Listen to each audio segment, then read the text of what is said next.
Beri nama pedang ini Naga Puspa. Selamatkan dia. Jangan sampai jatuh ke tangan pendekar berwatak jahat.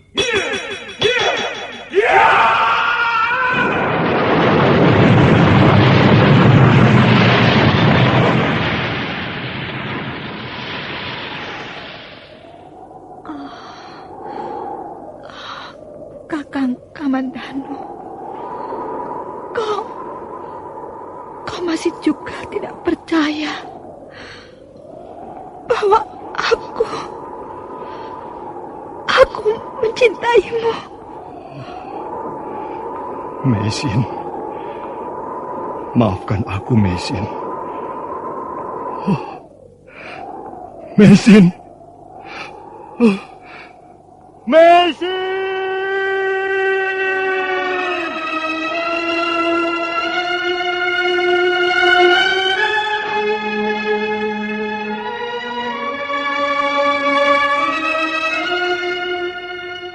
Tutur Tinula.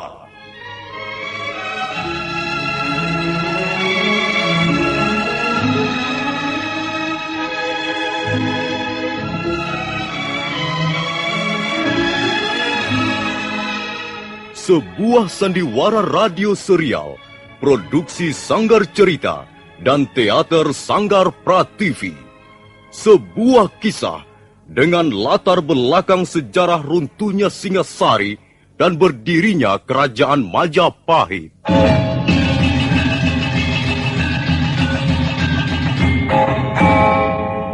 Sandiwara ini didukung oleh pemain-pemain radio yang sudah ternama. Ferry Fadli, Ivone Rose, dan Eli Ermawati.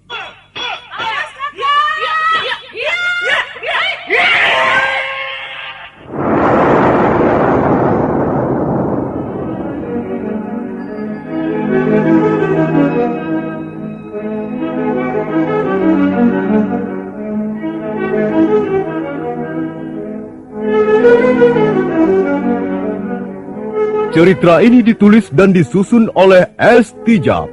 Teknik dan montase dikerjakan oleh M. Pranoto dan Edwin Sutandi. Sutradara Bambang S. Kali ini mengetengahkan episode kedua dengan judul Kisah dari Seberang Lautan.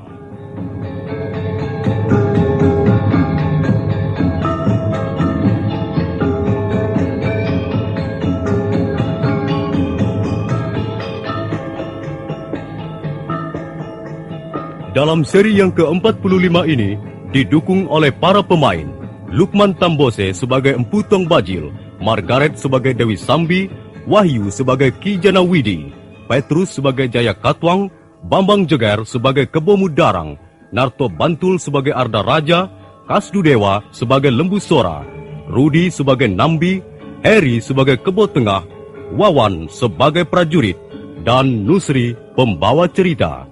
Selamat menikmati.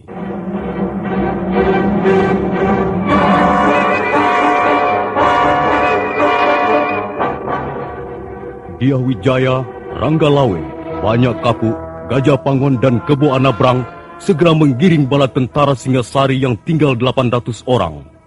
Mereka yang terluka, yang berjumlah sekitar 400 prajurit, terpaksa tinggal dan dirawat di desa-desa terdekat. Diah Wijaya merasa benar-benar terpukul. Dalam hati dia ragu, apakah dengan 800 prajurit akan mampu menahan serangan balik bala tentara gelang-gelang?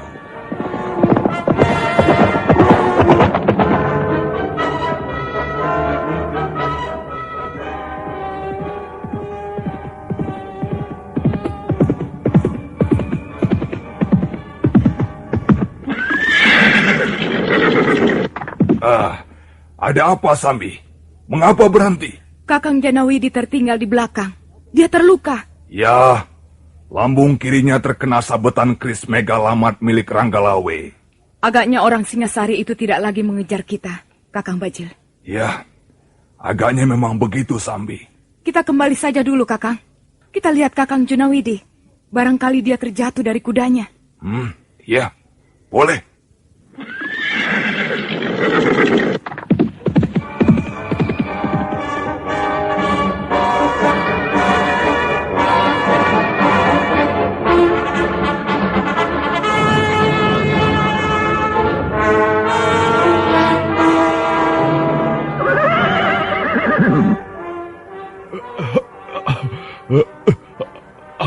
Aku terluka, adik. Tong Bajil. Kelihatannya lukamu cukup parah, Kakang Janawidi.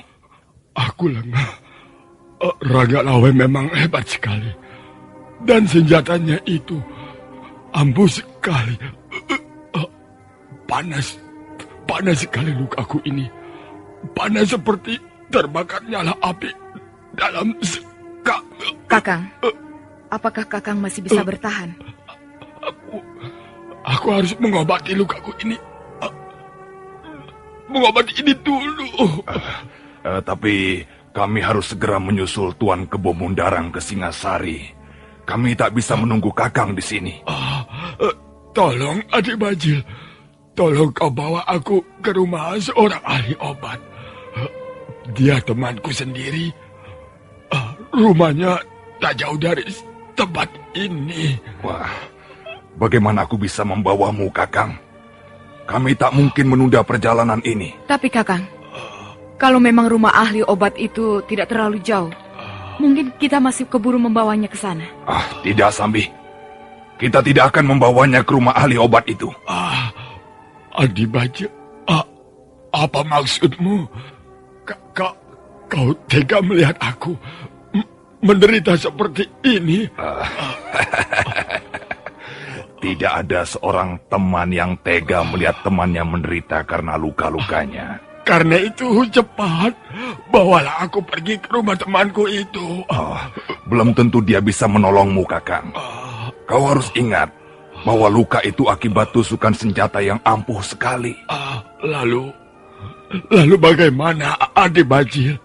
Apakah aku harus diam dan merintih di tempat ini? Sampai ajalku tiba nanti. Empu Tong Bajil yang pada dasarnya berwatak jahat dan licik, diam-diam merabat tongkatnya. Gagang tongkat yang terbuat dari gading gajah berumur 200 tahun itu digenggamnya erat-erat. Kemudian, jangan khawatir, Kakang Janawidi. Aku tidak akan membiarkanmu menderita terlalu lama. Adi Bajil, apa yang kau lakukan? Mempercepat kematianmu, Kakang.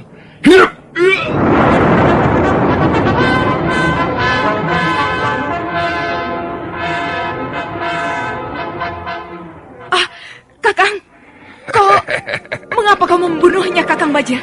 Apa perlunya membiarkannya hidup, Sambi? Hanya akan menambah jumlah saingan kita saja. Sudahlah, mari kita lanjutkan perjalanan menuju Singasari. Tunggu sebentar, Kakang Bajil. Ada apa lagi? Aku hampir tidak percaya pada penglihatanku sendiri. Kakang telah membunuh seorang teman, bahkan seorang pimpinan. Kakang Janawidi adalah pimpinan kelompok pendekar pendukung Sang Prabu Jayakatwang. Sambi, mengapa kau jadi mempersoalkan ini? Mengapa kau meributkan kematian Janawidi di tanganku? Dia sudah sepantasnya mati. Dia sudah cukup tua dan sudah tidak cocok lagi berdiri sebagai pimpinan kelompok pendekar. Kakang, aku bukannya meributkan, tapi aku berhak untuk merasa khawatir, Kakang. Apa yang kau khawatirkan, Sambi? Kalau Kakang Bajil tega membunuh Janawidi, jangan-jangan suatu ketika kau pun akan menyingkirkan aku.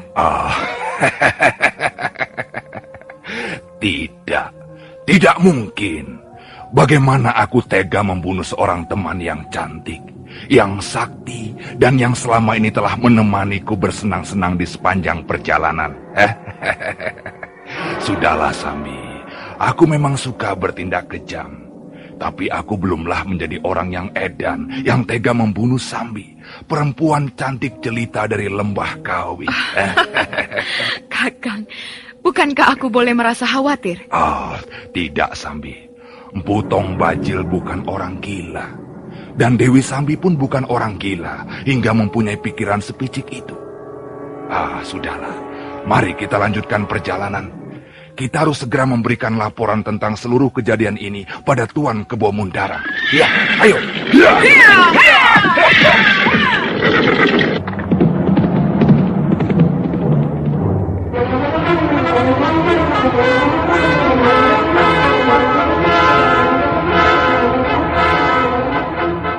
Sementara itu, pasukan gelang-gelang yang langsung dipimpin Jaya Katuang sendiri terus bergerak secara diam-diam menuju kota Singasari. Matahari telah mulai tenggelam ketika mereka tiba di desa Sidap Bawana. Kita berhenti sebentar, Paman Kebo Mundarang. Baik, Gusti. Marilah kita atur siasat seperti yang diusulkan Tuan Wiraraja. Kita harus bergerak secara diam-diam seperti pasukan siluman. Kita harus mencapai pintu gerbang istana sebelum tengah malam nanti, Paman. Baik, Gusti. Hamba kira apa yang telah kita rencanakan berjalan cukup lancar. Lalu bagaimana dengan Gusti Arda Raja? Sesampai di pintu gerbang, aku akan memberi isyarat pada Arda Raja dengan panah-panah api ke angkasa. Baik, Gusti. Mudah-mudahan saja dugaan kita betul, bahwa Istana Singasari kekurangan tenaga prajurit. Nah, sekarang beritahukan pada seluruh pasukan, agar jangan ada yang membawa alat bunyi-bunyian. Jangan ada yang membawa bendera, tunggul, ataupun panji-panji. Semua harus bergerak secara diam, tanpa suara. Kebo Mundarang lalu memberitahu pada perwira pasukan agar melaksanakan perintah Prabu Jaya Katuang. Maka setelah dirasa persiapan cukup matang, pasukan gelang-gelang mulai bergerak meninggalkan Sidap Bawana menuju kota Singasari.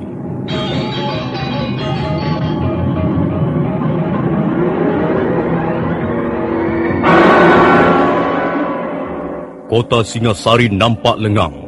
Pintu-pintu rumah tertutup semenjak warga kota tahu bahwa prajurit Singasari terlibat pertempuran dengan gelang-gelang. Dan malam itu, tak seorang pun berani keluar rumah, walaupun mereka dapat merasakan kehadiran pasukan musuh yang jumlahnya cukup besar. Sebagian warga yang penasaran mengintip dari sela-sela jendela, kemudian membisikkan sesuatu pada anggota keluarganya. Sementara pasukan gelang-gelang terus merangkak merayap bagaikan pasukan durjana dari kerajaan siluman. Angin dingin bertiup dari lereng Gunung Kawi, seolah ikut merintih karena melihat bencana yang bakal terjadi.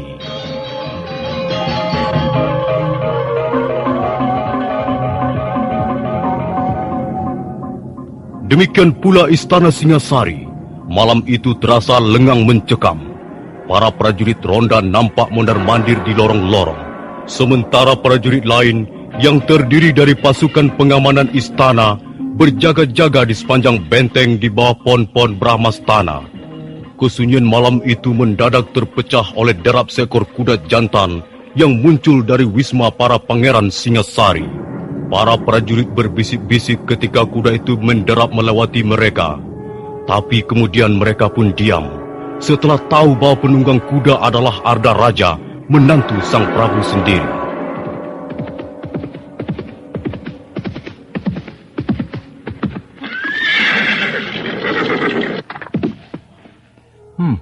Prajurit-prajurit Singasari kelihatan sibuk menjaga di sekitar pagar benteng. Tapi tak kulihat tembus suara dan nambi. Mungkin mereka berada di wismanya masing-masing. Ini merupakan kesempatan bagus. Kalau pasukan gelang-gelang mendadak menyerbu, mereka pasti akan kocar-kacir. Tapi mengapa Ayahanda Jaya Katuang belum juga memberikan isyarat? Apakah pasukan gelang-gelang belum tiba? Itu dia. Panah api berterbangan di udara. Saatnya sudah tiba. Aku harus segera membuka pintu gerbang. Ya! Ya!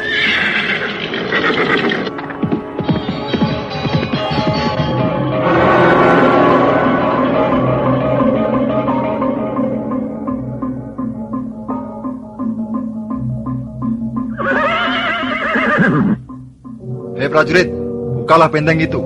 Aku mau melihat suasana di luar. Maaf Gusti, kami diperintahkan agar tidak membuka benteng. Siapa yang memerintahkan? Gusti Lembusora. Tadi aku sudah menemui Paman Lembusora. Bahkan Paman Lembusora menyetujui niatku meneliti keadaan di luar benteng. Ampun Gusti, apakah Gusti tidak mendengar bahwa sekarang ini keadaan sedang gawat? Setiap saat tentara gelang-gelang bisa menyerbu ke dalam istana. Itulah sebabnya pintu benteng ini tidak boleh dibuka. Prajurit, aku Gustimu, aku Ardaraja. Apakah matamu tidak bisa melihat? Iya. Ampun Gusti, hamba hanyalah sekedar menjalankan tugas dari Tuanku Lembusora. Pangkat dan kedudukanku lebih tinggi dari Paman Lembusora. Tahu? Hai prajurit, kalau kau masih banyak bertingkah, aku bisa menjatuhkan hukuman yang berat padamu. Sekarang juga, aku bisa memerintahkan agar kepalamu dipenggal. Jangan Gusti, jangan. Hamba hanyalah seorang prajurit. Hamba hanya menjalankan tugas. Kalau kau tidak ingin mendapat kesusahan, nah, kerjakan perintahku.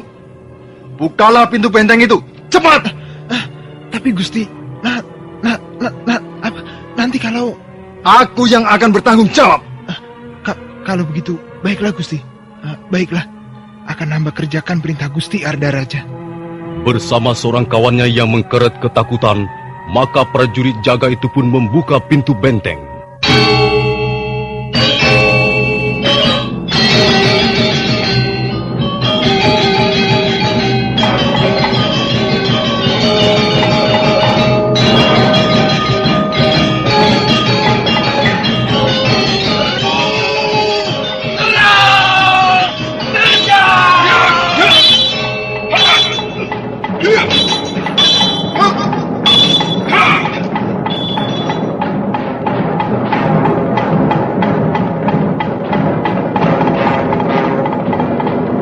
Bagaikan air bah, pasukan gelang-gelang menghambur memasuki istana Singasari. Prajurit Singasari yang sama sekali tidak menduga datangnya serangan mendadak itu menjadi kalang kabut. Banyak sekali korban berjatuhan, bagaikan rumpun pisang ditebas dengan sebilah parang. Mayat mereka segera bergelimpangan tak tentu arah. Tangga menuju Paseban Agung sudah berlumur darah. Pengkhianat. Anak Jayakatwang itu pasti seorang pengkhianat besar. Kau melihatnya, Kakang Lembusora? Tidak. Pasti dialah yang membuka pintu benteng. Dan sekarang pasti dia sudah bergabung dengan pasukan gelang-gelang. Memang sudah sejak lama kita mencurigai tingkah lakunya. Tapi sama sekali aku tidak menduga dia akan sampai hati berbuat begini keji. Adi Nambi, kita harus segera bertindak cepat. Keadaan sangat gawat. Cepat atau lambat prajurit Singasari pasti akan tewas di tangan musuh. Jumlah mereka cukup besar. Sekarang Adi Nambi pergi ke Kaputren. Selamatkan putri-putri Sang Prabu. Bawalah mereka keluar istana Singasari. Sementara aku akan membujuk Sang Prabu agar mau meninggalkan istana. Baik, Kakang Lembusora.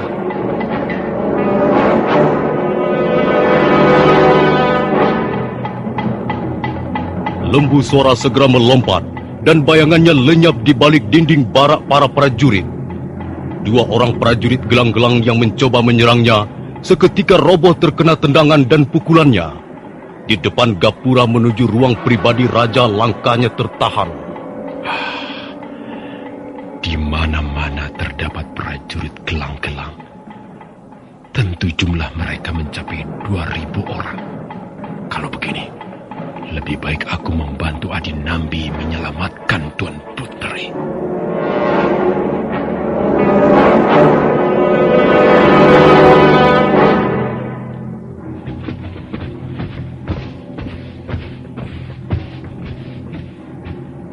Di mana Prabu Kertanegara? Mengapa mencari Prabu Kertanegara? Siapa kau? Aku Kebo Tengah. Dan kalian ini pasti orang dari gelang-gelang. Benar. Yang berdiri di sebelahku ini adalah Sang Prabu Jayakatwang, raja dari gelang-gelang. Aku hendak menghadap Kakang Prabu. Ada berita penting yang hendak kusampaikan pada beliau. Apa benar begitu caranya menghadap seorang raja? Jangan sembarangan bicara, Kebo Tengah. Kau cuma seorang abdi. Dan yang sedang kau ajak bicara adalah seorang raja. Aku hanya mengenal seorang raja. Dan beliau adalah Sang Prabu Kertanegara. Cepat katakan di mana Kertanegara berada. Kalau kalian datang dengan maksud baik dan melalui peraturan yang berlaku di istana ini, aku tidak akan keberatan mengantarkan kalian menghadap Sang Prabu. Tapi kalian datang dengan sekian banyak prajurit. Kalian datang seperti perampok. Kebo Tengah. Apa? Mau minggir atau tidak? Tidak.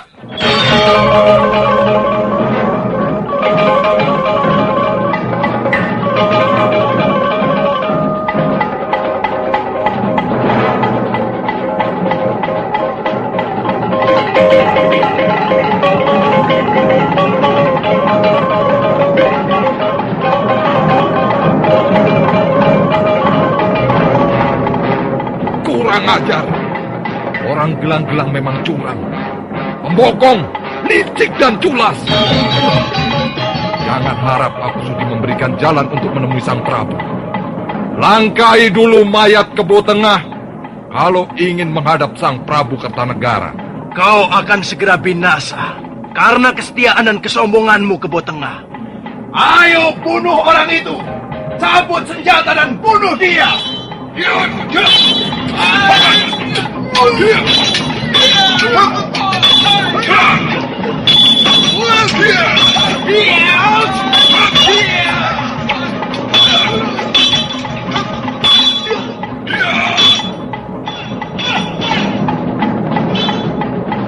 Serentak prajurit gelang-gelang yang jumlahnya sekitar 200 orang menyerbu ke arah Kebo Tengah.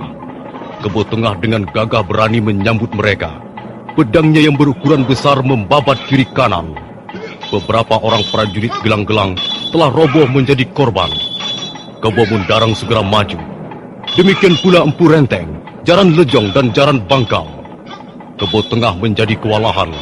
Suatu ketika, dia terdesak dan menjadi lengah. Pedang Kebo Mundarang dengan deras menyambar lengan kirinya. Iya!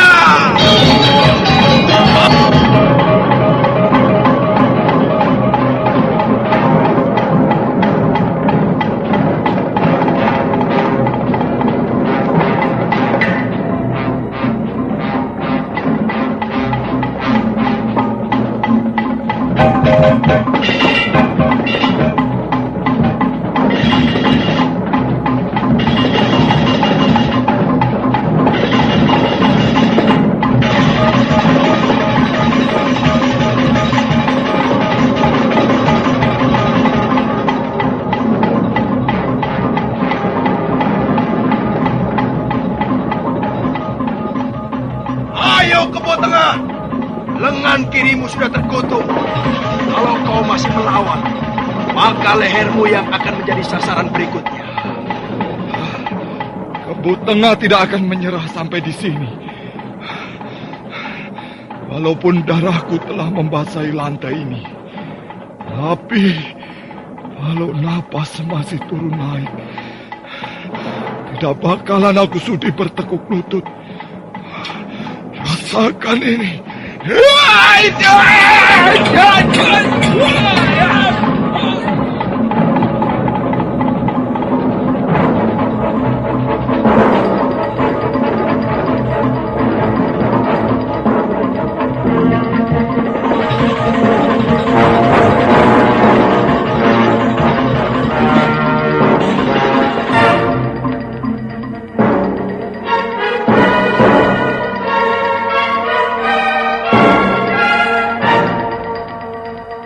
Kebo Tengah dengan lengan tinggal sebelah terus mengamuk bagaikan seekor banteng. Abdi yang setia itu terus mengayunkan pedangnya sambil melompat ke sana kemari, sementara darah terus mengucur dari lengannya yang terkutung. Nah, para pendengar sekalian, bagaimana kisah selanjutnya? Apa yang akan dialami Kebo Tengah? Dan apa yang akan dialami Prabu Kertanegara sendiri? Silakan mengikuti seri berikutnya. Sampai jumpa.